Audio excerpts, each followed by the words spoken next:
নমস্কার, আপনারা দেখছেন আমার ছোট্ট YouTube channel voice of Anirban. সঙ্গে আমি আপনাদের আপনজন অনির্বাণ চৌধুরী।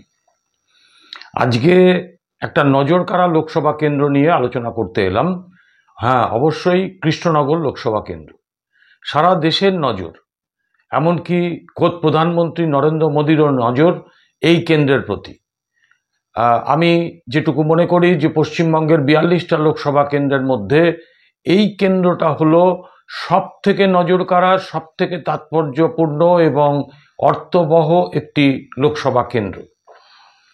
তার কারণ এই কেন্দ্রে স্বয়ং নরেন্দ্র মোদী দৃষ্টি দিয়েছেন এবং বিজেপির একদম কেন্দ্রীয় নেতৃত্ব এই কেন্দ্রটাকে পাখির চোখ করেছেন। তার কারণ মহুয়া মৈত্র। কেন, সে বিষয়টা আপনাদের কাছে নিশ্চয়ই সবিস্তারে আসবো। তার আগে আপনাদের কাছে একটা ছোট্ট অনুরোধ, যে যারা এখনও এই চ্যানেলটাকে সাবস্ক্রাইব করেননি তারা আমার এই ছোট্ট YouTube channel voice of Anirban subscribe করে পাশের বেল আইকনটাকে অবশ্যই প্রেস করবেন সমস্ত নোটিফিকেশান সর্বাগ্রে পাওয়ার জন্য। এখন বিষয়টা হচ্ছে যে আগামী দফায় এই কৃষ্ণনগর লোকসভা কেন্দ্রের নির্বাচন। এই কৃষ্ণনগর লোকসভা কেন্দ্রটা এই কারণেই তাৎপর্যপূর্ণ যে এখানে মূলত ত্রিমুখী প্রতিদ্বন্দ্বিতা হচ্ছে। বিজেপির থেকে দাঁড়িয়েছেন তিনি হচ্ছেন অমৃতা রায়, কৃষ্ণনগর রাজপরিবারের সদস্যা। তৃণমূলের পক্ষ থেকে বিদায়ী সাংসদ এবং বর্তমানে যিনি প্রার্থী হয়েছেন মহুয়া মৈত্র।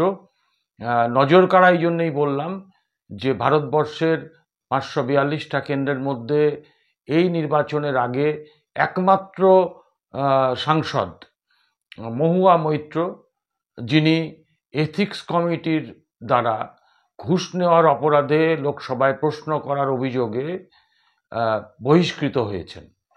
লোকসভার সাংসদ পদ হারিয়েছেন তিনি। তো যাই হোক, এখন এখানে সিপিআইএম প্রার্থী হচ্ছেন SM সাদি, প্রাক্তন বিধায়ক, অত্যন্ত ভালো মানুষ। এই তিনজনের মধ্যে মূলত কৃষ্ণনগর কেন্দ্রের লড়াইটা রয়েছে। আমি আগে এই লোকসভা কেন্দ্রটা সম্পর্কে, এর টপোগ্রাফি সম্পর্কে আপনাদের দু চারটে কথা বলে দিই। আমি কিন্তু জ্যোতিষী নই বা আমি কিন্তু টিয়া পাখি নই। আমি কে জিতবে কে হারবে সেটা বিশ্লেষণ করার জন্য এখানে বসিনি। কৃষ্ণনগর কেন্দ্র নিয়ে, যেহেতু লোকসভার এতগুলো কেন্দ্রের মধ্যে এই কেন্দ্রটা তাৎপর্যপূর্ণ, তাই এই কেন্দ্র নিয়ে কয়েকটা কথা বলার জন্য আমি আপনাদের কাছে এলাম। এবং সেটা কিন্তু ভাষা বলবো না, যা বলবো তথ্য পরিসংখ্যান দিয়ে আপনারাও বিচার করবেন। তো আমি প্রথমে বলি যে এই লোকসভা কেন্দ্রের মধ্যে স্বাভাবিকভাবেই 7টা বিধানসভা কেন্দ্র আছে এবং 7টা বিধানসভা কেন্দ্র কি কি সেটা যদি দেখি আমরা, প্রথমত হচ্ছে তেহট্ট। এই তেহট্টের বিধায়ক হচ্ছেন 2021 সালে জিতেছিলেন তাপস সাহা। তাপস সাহা বিখ্যাত ব্যক্তিত্ব। আমি আর এইটা নিয়ে বিশেষ কিছু বললাম না, আপনারা সবাই অবগত। এপিসোডটাকে ছোট করার স্বার্থেই বললাম না।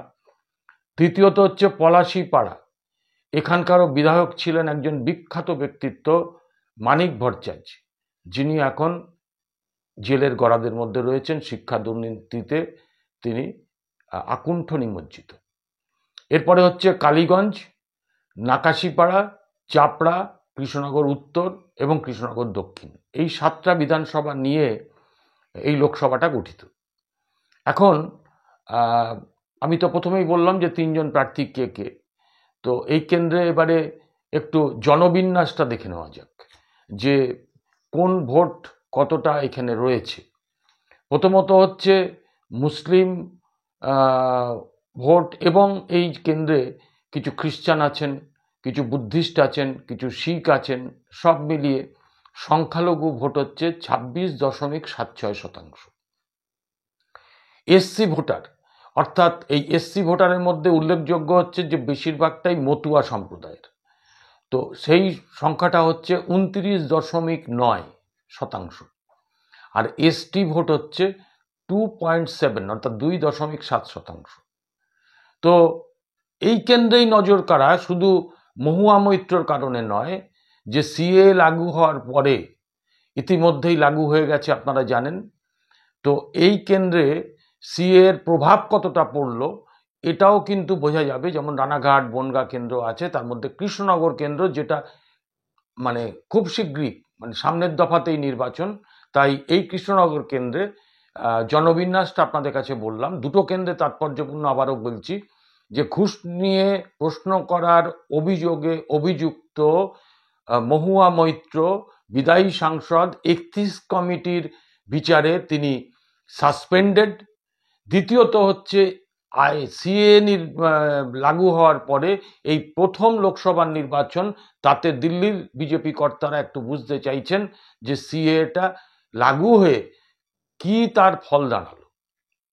এখন এই কেন্দ্রে আপনারা যদি দেখেন 2019 সালের দিকে তাকিয়ে, তাহলে 19 সালে যে প্রার্থীরা ছিলেন সেখানে মহুয়া মৈত্রী ছিলেন, সেখানে আপনার বিজেপির থেকে কল্যাণ চৌবে ছিলেন, এবং সিপিআইএম কংগ্রেস তারা পৃথকভাবে লড়েছিল, তাদের পক্ষ থেকেও প্রার্থীরা ছিলেন।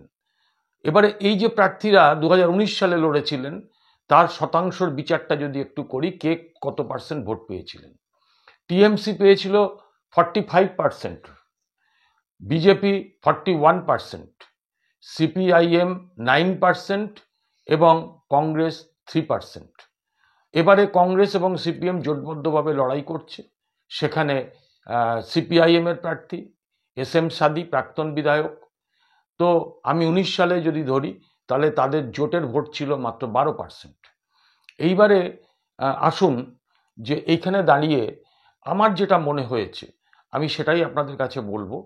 ভুল কি ঠিক আপনারা বিচার করবেন, 4 তারিখে বাক্স খোলার পর দেখা যাবে। তবে আমি অঙ্কের বিচারে বা সামগ্রিক পরিস্থিতি, গ্রাউন্ড রিয়েলিটির কারণে আমি গ্রাউন্ড রিয়েলিটিটা বুঝেছি।